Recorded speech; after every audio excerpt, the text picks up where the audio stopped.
Se acabaron las vacaciones, regresa MotoGP y con ello la guía. Antes de nada, quiero mandar todo mi apoyo a todos los fuegos que se están dando este verano en España, pero especialmente en el Bierzo, en mi tierra. Así que mucha fuerza, mucho apoyo porque estamos viviendo uno de los peores fuegos en los últimos años.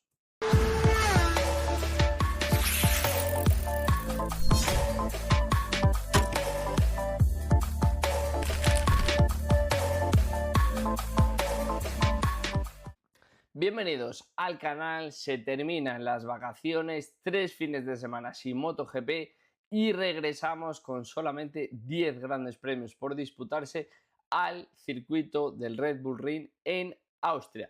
Circuito donde han ganado en hasta 3 ocasiones Pecco Bagnaia las últimas 3 ediciones y su compatriota Andrea Dovizioso, que nos ha dejado grandes carreras con Marc Márquez. En cuanto a la pole, Marc Márquez y Jorge Martín son los pilotos que más veces han hecho el tiempo más rápido en la Q2. Y vamos ya con el análisis del circuito. Circuito de 4.350 metros, 12 metros de ancho, con una recta más larga de 810 metros, 11 curvas tras la remodelación después del 2021 y son 8 curvas a derecha y 3 curvas de ellas a izquierda. Vamos ya con el análisis uno a uno de cada una de las 11 curvas y es que llegamos a la frenada de la curva 1, frenada fuertísima, unos 310 km por hora, sexta marcha, frenada fuerte a segunda con un paso por curva a 93 km por hora y por lo tanto es uno de los puntos claros de adelantamiento en este trazado. De ahí encararíamos antes lo que sería una larga subida para la curva 3, pero ahora tenemos la frenada de la curva 2A, llegamos a unos 265 km por hora, cuarta marcha y aquí tenemos otro punto de adelantamiento, como vemos con Marc y Marco Bezzecchi en la temporada pasada. De ahí tenemos ese cambio de dirección, curva 2B, donde Fabio Quartararo nos dejó un brillante adelantamiento sobre Jack Miller, aunque es muy difícil de hacer este adelantamiento en el cambio de dirección. Encaramos ya la subida a la curva 3, antes llegamos mucho más rápido, actualmente se llega a unos 230 km por hora en tercera marcha. Eso sí, frenamos, bajamos a primera marcha y es el punto más lento del trazado. Paso por curva a unos 56 km por hora, por lo tanto es muy importante si intentamos un adelantamiento como el de Marc Márquez en el anterior trazado, pero es muy importante cómo entramos y cómo salimos de esa curva 3 para encarar lo que sería la bajada de la curva 4, frenada fuerte, en bajada frenada complicada a unos 305 km por hora, sexta marcha y bajamos a segunda unos 80 km por hora. Aquí vemos una frenada que estaban en la bajada prácticamente en paralelo Dovizioso, Marc Márquez y Lorenzo, y aquí vemos a Dovizioso adelantando, pero en esa bajada sería un poquito largo y sería Marc Márquez el que saldría primero hacia la curva 5. Curva 5, curva rápida, sin frenar, pasamos a unos 200 km por hora y nos preparamos hacia la curva 6, que llegamos a unos 225 km por hora,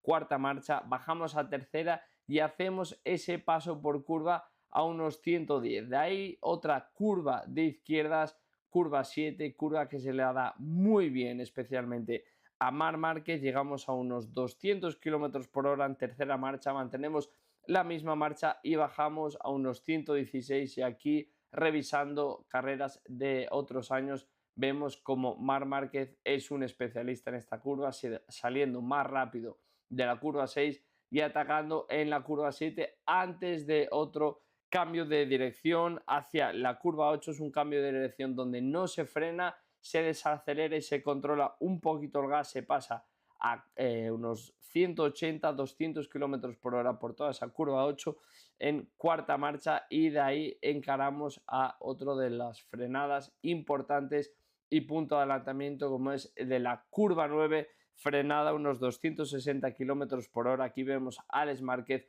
adelantando a una de las KTMs. Quinta marcha bajamos a tercera a unos 130 kilómetros por hora y de ahí encaramos a la última curva, obviamente esa curva que nos ha dejado adelantamientos históricos como el de Andrea Dovizioso a Marc Márquez en el 2019. En 2017 Marc lo intentó, pero Dovizioso, que vio que Marc se iba muy largo, le hizo el lacito para cerrar esa curva. Y así completamos las 11 curvas del trazado del Red Bull Ring con un récord del circuito de Jorge Martín en 2024, 1 minuto 27 segundos 748 milésimas y una vuelta rápida en carrera de Pecco Bagnaia en 29 segundos 519 milésimas en 2024. Y vamos ya con el análisis y el informe de Michelin que nos deja para este Gran Premio un informe Michelin donde vemos que de la zona 3 a la 4 es la zona que más estresa a esos neumáticos, y un Piero Taramaso que dice que es un circuito con largas rectas, fuertes frenadas y con un grip bajo, especialmente para el neumático trasero. Un neumático trasero que se estresa en las fases de aceleración y que genera mucho calor. Por lo tanto, la estructura específica, esa construcción específica que utilizan para este circuito durante muchos años, ayuda a controlar este factor y a mantener un rendimiento consistente. Este año tenemos modificaciones en el neumático delantero. Se introduce una evolución del compuesto duro. Se utiliza el compuesto medio del 2024, pero el cambio es una carcasa interna más rígida que ayudará a mejorar la estabilidad y el soporte en las frenadas fuertes y por lo tanto permitirá a los pilotos frenar más tarde y tener mejor control en las frenadas críticas. En el caso de que llueva, y luego lo veremos, pero hay previsión de lluvia, la pista se vuelve complicada por el bajo agarre y por los parches húmedos. Y vamos con el análisis de las fábricas, empezando por Yamaha, una Yamaha que hemos visto como Andrea Dovizioso y Augusto Fernández han estado de test en Montmeló, siguen probando ese motor V4 y el objetivo es ayudar a Quartararo, que es el piloto punta de lanza, que no solo pueda frenar con el neumático delantero, con la parte delantera de la moto, sino que pueda usar también ese neumático trasero para decelerar como si hacen los rivales de Yamaha. En Yamaha también hemos visto la noticia de que Toprak, fichaje de Pramac, podría hacer un test con Yamaha antes del test de Valencia, antes del final de temporada, y es que el calendario de Superbikes termina en octubre y por lo tanto Toprak en noviembre, que no tendrá como rival a BMW en MotoGP y por lo tanto BMW podría dar esta concesión a Yamaha para que se suba a la M1 en noviembre el piloto turco. Vamos ya con la siguiente fábrica, la fábrica de Honda, una Honda que ha ganado las 8 horas de Suzuka con Zarco siendo partícipe, una Honda que tiene a Chantra de baja tras haber pasado por el quirófano para operar ese ligamento en la rodilla. En Alemania no tuvo sustituto. En Breno sustituyó Nakagami a Chantra, pero el piloto japonés se lesionó en la sprint y por lo tanto no tenemos claro quién se sustituirá o si habrá sustituto para el piloto tailandés. Lo que sí sabemos es que Aleix Espargaró ha estado de test recientemente en Montmeló y por lo tanto Honda sigue trabajando. Sí que es verdad que a principio de temporada, especialmente con Zarco, estaban dando muy buenos resultados, pero desde Aragón han bajado un poquito el rendimiento. Será importante tanto Aleix con las concesiones que ayude a Honda a seguir aumentando el nivel para acercarse a Ducati. Vamos con KTM, una KTM que tendrá a Maverick Viñales de regreso tras su lesión, esa caída en la Q2 en el Gran Premio de Alemania y haber pasado por quirófano por una fractura en el hombro izquierdo.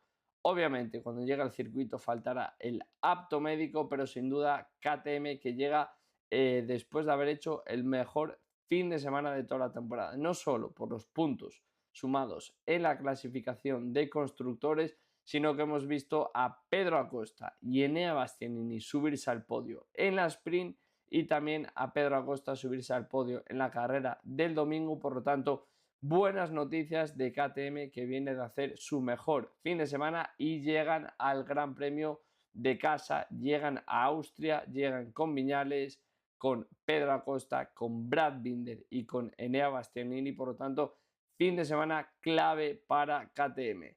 Vamos con Aprilia. Hemos visto cómo Jorge Martín ha estado trabajando durante el verano en Andorra, y una Aprilia en la que Martín se ha marcado como objetivos estar en los podios en la segunda mitad.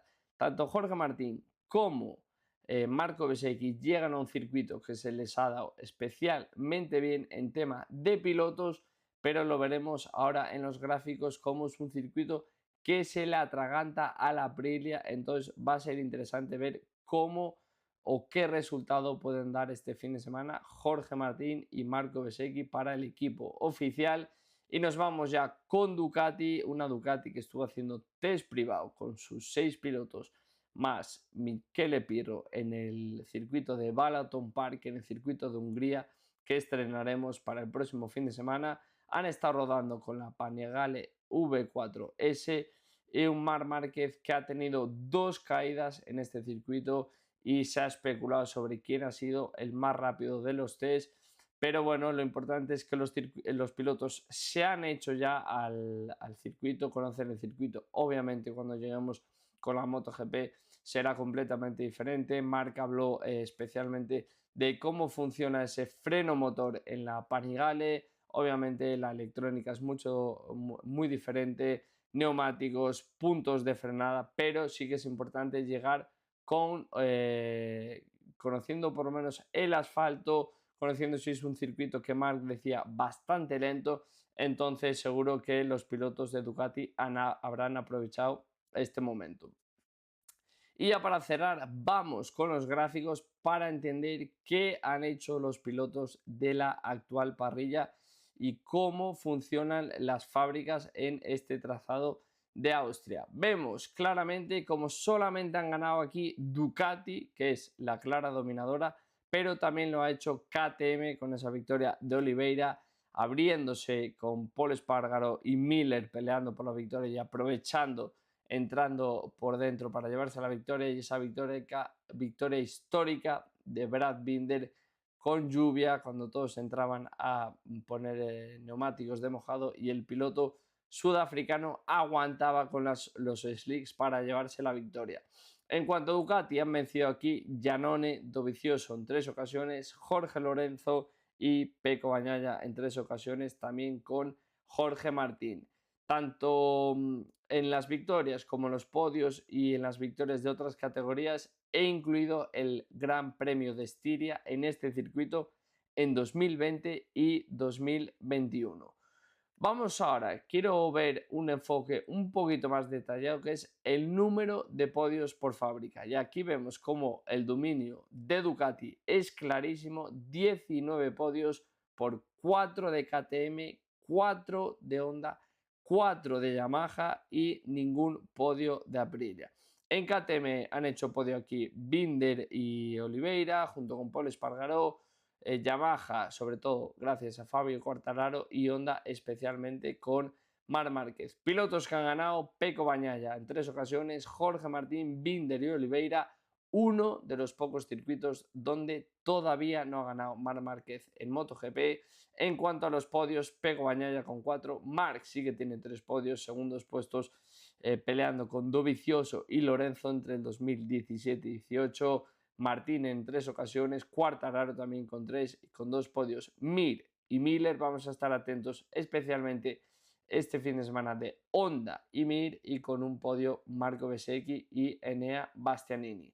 En otras categorías, victoria por partida doble de Marco Bezzecchi en Moto2, por lo tanto, por eso digo que es un circuito donde tanto Jorge Martín, que ha ganado en MotoGP, que tiene varios podios, como Marco Bezzecchi, que ha hecho podio en MotoGP y tiene varias victorias en Moto2, es un circuito donde van especialmente bien, y también han ganado aquí en categoría intermedia Ogura, Raúl Fernández, Binder, Pecco Bagnaia, Morbidelli y Zarco. Y en categoría pequeña, Mir en 2 ocasiones, por eso quiero estar pendiente de lo que puede hacer Joan Mir este fin de semana. Marco Bezzecchi, que también ha ganado en Moto3, y Pedro Acosta es otro de los pilotos que ha ganado en categoría pequeña.